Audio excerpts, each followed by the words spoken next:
talk to you about a wonderful opportunity you have here at Woodward Avenue Elementary. You may or may not know, Woodward and Stetson have been in a professional development relationship for about 15 years, maybe even over 15 years. We at Stetson have been able to support Woodward's initiatives. They've had some wonderful initiatives throughout the years. And then in return, our interns are able to go in there and work with your wonderful children, and it's been a great relationship. One of our long-term projects, which has been the single gender program. Single gender classes at Woodward started back in about 2004.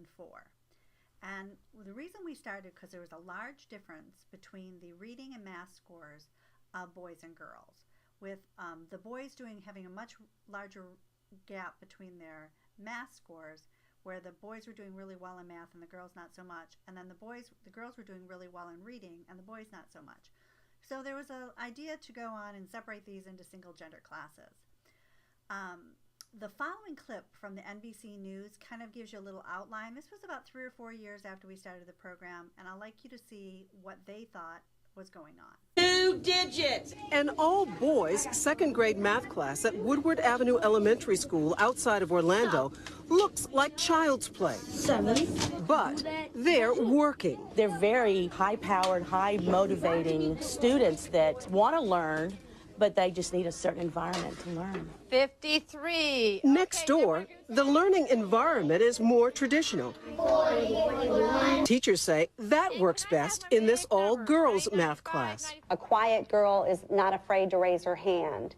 She doesn't have to compete with the loudness or the boys that are shouting out answers. 17 plus 58. Concerned about declining test scores, especially among boys, Woodward began experimenting with some single-gender classes 4 years ago. You may go in the rolly chairs. The results? Improvement across the board, with boys benefiting the most.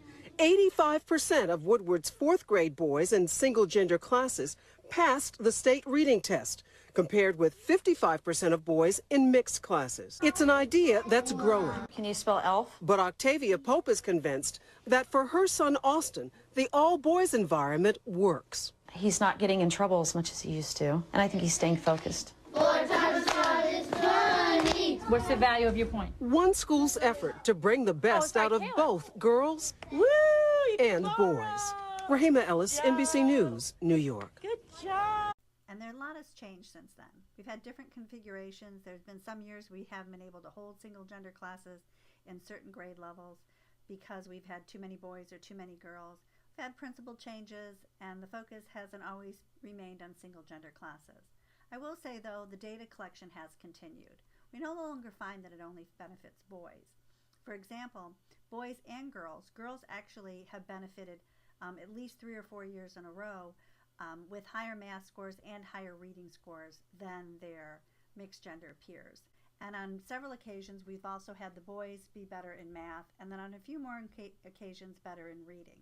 It really depends on the group of boys we have, and then we've had a lot of turnaround in the state testing, so it's been hard to compare year to year. But I can say, statistically, if you were to put the boys and girls together in a single gender classrooms, or put boys and girls separately in single gender classrooms, statistically they've always outscored the mixed gender classes.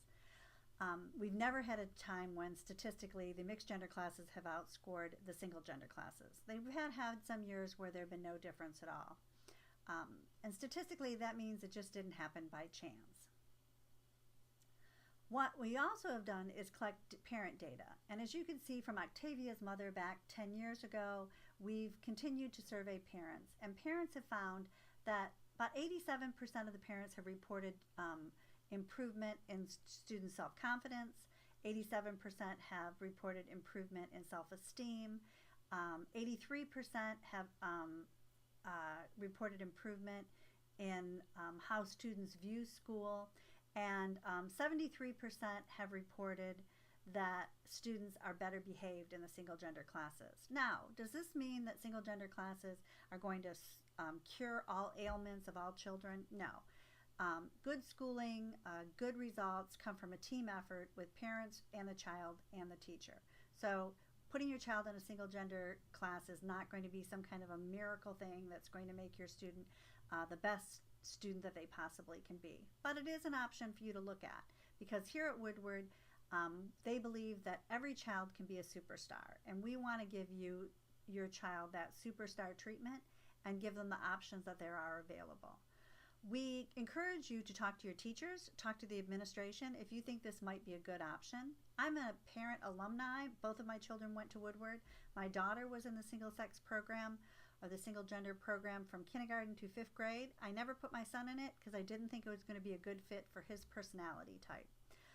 It is a choice that you can make, and we believe that you should make, but I want you to know that no matter if you make that choice or not, or if you decide to put your child in a mixed gender classroom, everyone is going to work their hardest to make sure that your child is a superstar. If you have any questions, feel free to contact me at Stetson or talk to the principal, and he will forward any questions to me or answer them himself. Thank you very much and have a great evening.